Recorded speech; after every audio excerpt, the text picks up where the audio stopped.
Hello student, आप सभी का स्वागत है इनफाइनाइट इंस्टीट्यूट में। और ये है क्लास 8 के इंपॉर्टेंट क्वेश्चन सीरीज़ का पार्ट 2। इससे पहले भी हमारी एक वीडियो आ चुकी है, तो आप उसको जाके चेकआउट कर सकते हैं। इस सीरीज़ में हम फोकस कर रहे हैं ऐसे इंपॉर्टेंट क्वेश्चन जो बोर्ड एग्जाम में आपके आ सकते हैं। तो चलिए बढ़ते हैं क्वेश्चंस की तरफ। हमारा पहला क्वेश्चन है रैशनल नंबर से फाइंड द वैल्यू ऑफ, ये जो भी हमें एक्सप्रेशन दिया है इसकी हमें वैल्यू फाइंड करनी है यूजिंग डिस्ट्रीब्यूटिव प्रॉपर्टी। अब रैशनल नंबर चैप्टर में आपको डिस्ट्रीब्यूटिव प्रॉपर्टी आपने सुनी होगी। यहाँ पे देखिए कि जब एक नंबर दिया है आपको a इंटू बी प्लस आपको a इंटू सी दिया, यहाँ पे जो a है कॉमन है तो आप इसको बाहर ऐड सकते हैं और बाहर आप मल्टीप्लाई में लिख सकते हो, b प्लस सी आप इसको ऐड कर सकते हैं। इस तरह से ये होती है डिस्ट्रीब्यूटिव प्रॉपर्टी। तो यहाँ पे भी हम सेम प्रॉपर्टी का यूज़ करने वाले हैं। यहाँ पे आपको पहचानना है कि a क्या है जो दोनों के पास हो, मतलब दोनों टर्म्स में जो कॉमन हो। मीन 6/5 देखिए यहाँ पे भी है, 6/5 यहाँ पे भी है, तो हम उसको एक बार लिख लेंगे।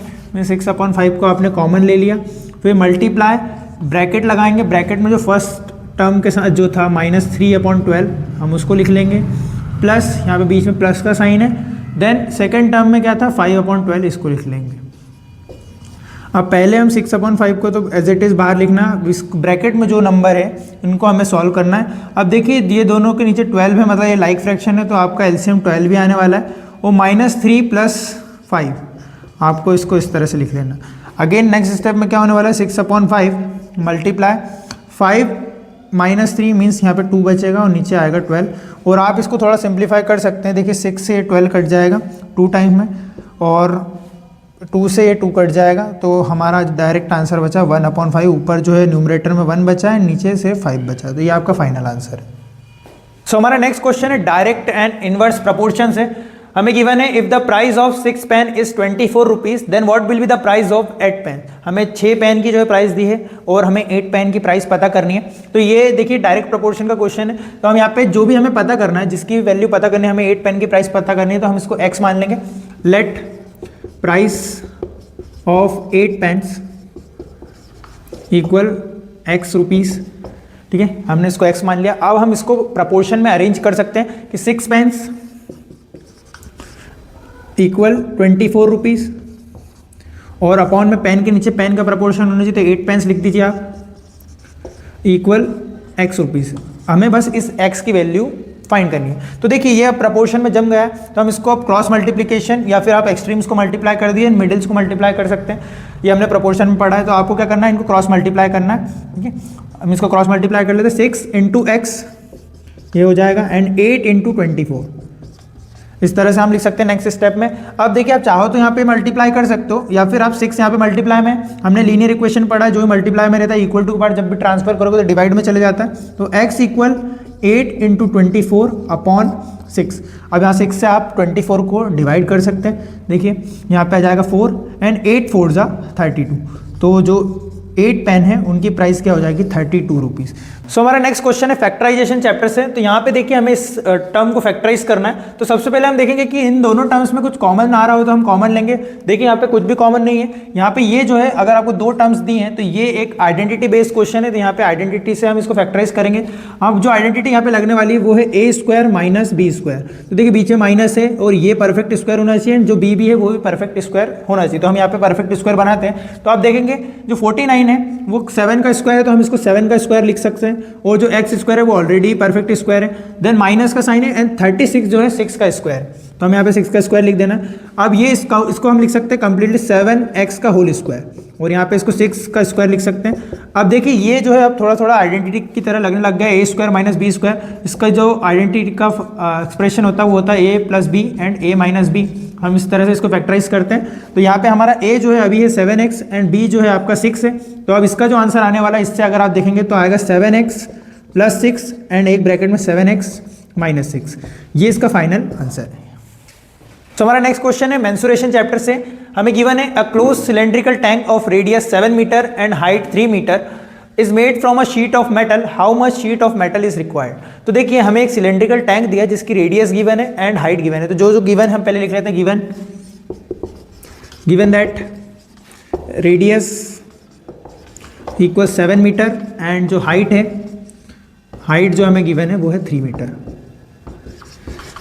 हाइट और रेडियस हमें गिवन है, और हमें पता करना है कि उस सिलेंड्रिकल टैंक को बनाने में कितनी मेटल शीट का यूज़ होगा, तो हमको यहाँ पे टोटल सरफेस एरिया पता करना पड़ेगा। देखिए ये जो चैप्टर है इसमें फॉर्मूले बहुत ज़्यादा इंपॉर्टेंट है, तो आपको फॉर्मूला याद होना चाहिए। तो यहाँ पे हम पता करेंगे total surface area of cylinder. So total surface area of cylinder TSA बोल सकते हो, TSA ऑफ सिलेंडर क्या होता है, फॉर्मूला 2πr एंड ब्रैकेट में r + h, ये फॉर्मूला होता है। एंड हमारे पास जो है सारी वैल्यूज़ हैं, r भी है हमारे पास, h भी है, तो हम इसको क्या करेंगे, इस फॉर्मूले में पुट कर देंगे। तो इसको सॉल्व करते हैं। 2π की जगह पे आपको रखना है 22/7 इंटू r की जगह पे आपको रखना है 7 एंड ब्रैकेट में आ जाएगा 7 + 3। अब आपको बस इसको सॉल्व करना है, आपका आंसर आ जाएगा। तो देखिए सबसे पहले इस 7 से 7 को कट कर देंगे, 2 × 22 हो जाएगा 44 इंटू 7 + 3 हो जाता है 10। 44 × 10 मीन्स 440। अब ये मीटर में दिया था तो मीटर लिखना है एंड मीटर स्क्वायर, ये आपका फाइनल आंसर है। तो इतनी शीट हमें लगेगी इस सिलेंड्रिकल टैंक को बनाने में। तो जब हमारा नेक्स्ट क्वेश्चन है कंपेयरिंग क्वांटिटीज से। हमें गिवन है Sakir purchase a cooler for ₹4,400 including GST of 10%। Find the price of the cooler before GST was added. तो हमें यहाँ पे गिवन है कि साकिर ने कूलर खरीदा है जिसकी प्राइस हमें गिवन है 4,400। अब इसमें GST ऑलरेडी इंक्लूड है 10% का, और हमें टैक्स लगने से पहले मतलब GST लगने से पहले की प्राइस पता करनी है, मतलब हमें टैक्सेबल वैल्यू पता करनी है जिसपे टैक्स लगा गया। तो देखिए हमें यहाँ पे अज्यूम करना पड़ेगा, late price of cooler before GST, tax लगने से पहले जो प्राइस थी वो मान लेते हैं हम 100%। ठीक है, हमने माना कि price before GST was 100% and after GST, after 10% of GST, price after 10% of GST। तो देखिए 100% था, उस पर 10% GST लग गया, मीन्स जो प्राइस हो गई कूलर की वो हो गई 110%। और अब अगर हम देखें तो ये हमें वैल्यू गिवन है कि जो GST लगने के बाद जो प्राइस है वो है 4,400, मीन्स हमें 110% की वैल्यू गिवन है 4,400। अब हमें 110% की वैल्यू गिवन है और हमें 100% की वैल्यू पता करना है, तो हम सबसे पहले 1% निकाल लेंगे। इसका 1% इक्वल हो जाएगा 4,400 डिवाइडेड बाय 110, और हमें अब पता करनी है 100% की वैल्यू, तो हम इसको 100 से मल्टीप्लाई कर देंगे। तो 100% की जो वैल्यू हो जाएगी 4,400 डिवाइडेड बाय 110 मल्टीप्लाई बाय 100।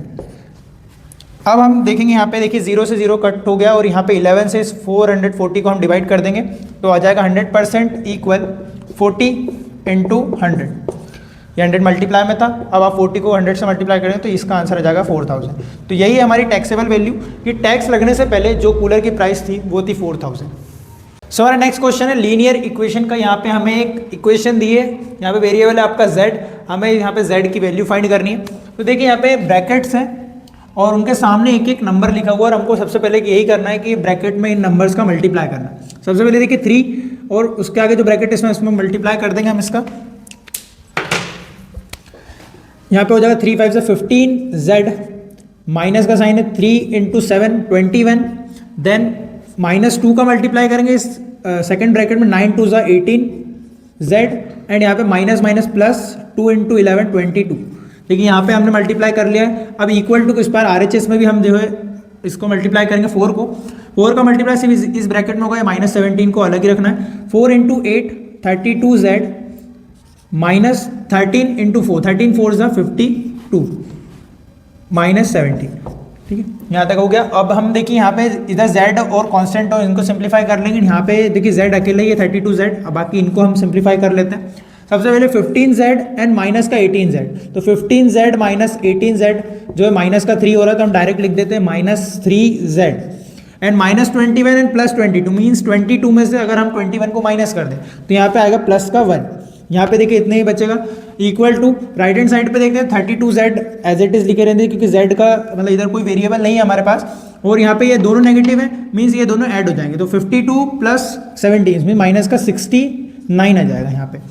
अब जो है इसको वेरिएबल सेपरेशन मेथड से हम कर सकते हैं, मीन्स जो वेरिएबल है z उसको एक साइड पे कर लेते हैं एंड जो कांस्टेंट है उनको एक साइड पे कर लेते हैं, तो माइनस का 3z यहीं पे लिखे रहते हैं, 32z को हम लेफ्ट हैंड साइड पे ले आते हैं, मीन्स माइनस का 32z हो जाएगा इक्वल माइनस का 69 जो है राइट हैंड साइड पे, एंड ये प्लस का 1 उधर जाएगा तो ये भी नेगेटिव हो जाएगा, माइनस का 1 हो जाएगा।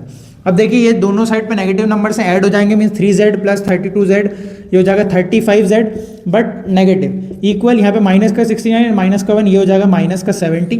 अब अगर दोनों साइड नेगेटिव नंबर आ रहे हैं तो आप इसको हटा भी सकते हैं, कट शॉर्ट कर दीजिए इनको, इस टाइप से कट शॉर्ट कर देंगे। एंड यहाँ पे 35z लिखा हुआ equal to 70, means 35 multiply by z equal 70, यहाँ पे मल्टीप्लाई में 35 तो डिवाइड में चला जाएगा, तो z इक्वल हम लिख सकते हैं 70 डिवाइडेड बाय 35, तो ये इसका जस्ट डबल है, तो इसको अगर आप कट करेंगे तो z इक्वल आ जाएगा 2। सो हमारा नेक्स्ट क्वेश्चन है क्वाड्रिलेटरल चैप्टर से, हमें गिवन है the measure of two adjacent angle of a parallelogram are in a ratio 3:2 and find the measure of each angle of parallelogram. हमें एक पैरेललोग्राम गिवन है, सबसे पहले आपको पैरेललोग्राम बना लेना एंड इसके हम नाम रख देते हैं ए बी सी डी। अब इसके कोई भी दो एडजेसेंट एंगल का जो है रेशियो हमें गिवन है, तो हम ए और बी को मान लेते हैं, ये होते हैं एडजेसेंट एंगल ए बी, या फिर बी सी हो सकता है, या फिर सी डी, ये एडजेसेंट एंगल होते हैं, मीन्स जो एक ही लाइन पे हो, ठीक है। अब इन एडजेसेंट एंगल में रेशियो गिवन है, मीन्स 3:2 में गिवन है, और इसके साथ हमें x को भी मल्टीप्लाई करना पड़ेगा, क्योंकि रेशियो में तो एक कांस्टेंट का मल्टीप्लाई कर देते हैं। हम इसको मान लेते हैं कि एंगल ए और बी जो है एडजेसेंट एंगल है, हमको यहाँ पे लिखना पड़ेगा let angle A and angle B are two adjacent angle of parallelogram.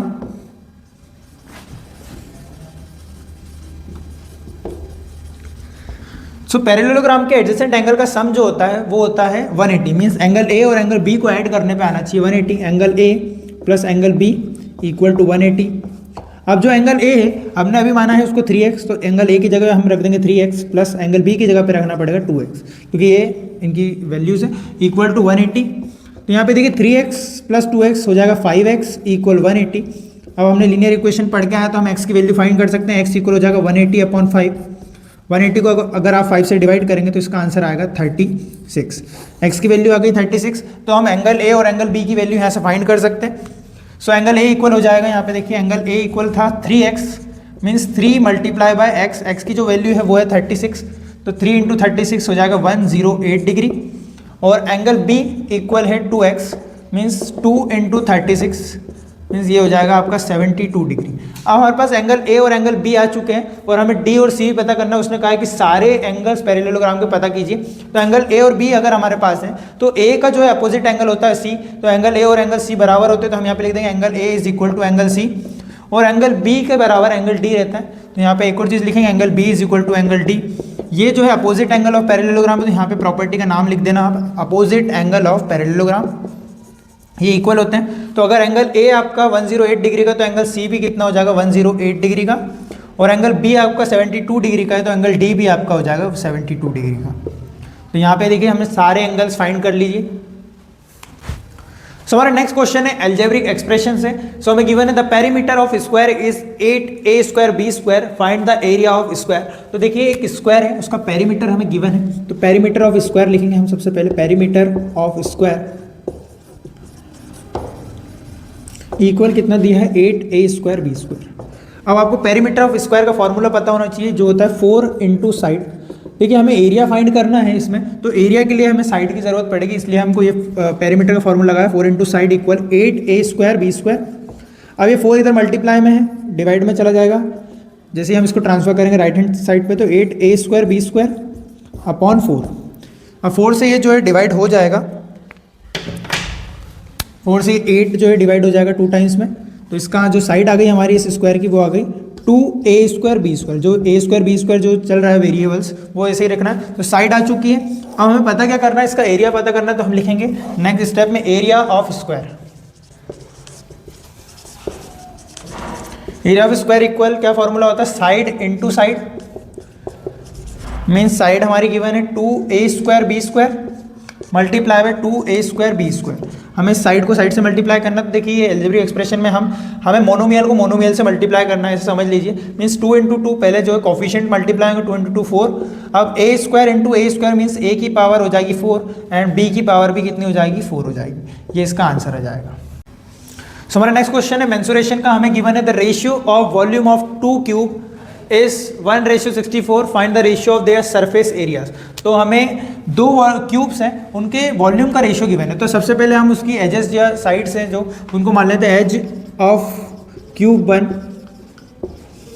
1 first is b A1 मान लेते हैं, और जो क्यूब 2 होगा end of second cube equal A2। तो साइड्स या एजेस जो है हमने A1 A2 मान लिए हैं। अब जो वॉल्यूम का हमें रेशियो दिया है, मतलब वॉल्यूम क्या होगी, पहले वाले क्यूब की होगी A1 क्यूब अपॉन जो सेकंड वाला है उसका क्यूब। ये वॉल्यूम का फॉर्मूला है क्यूब का, A क्यूब, ठीक है। इक्वल हमें रेशियो कितना दिया है 1/64, हमने इसको इस तरह से लिख लिया। अब A1 का क्यूब अपॉन A2 का क्यूब, तो यहाँ पे हम इसको होल क्यूब लिख सकते हैं, A1/A2 होल क्यूब इक्वल 1/64।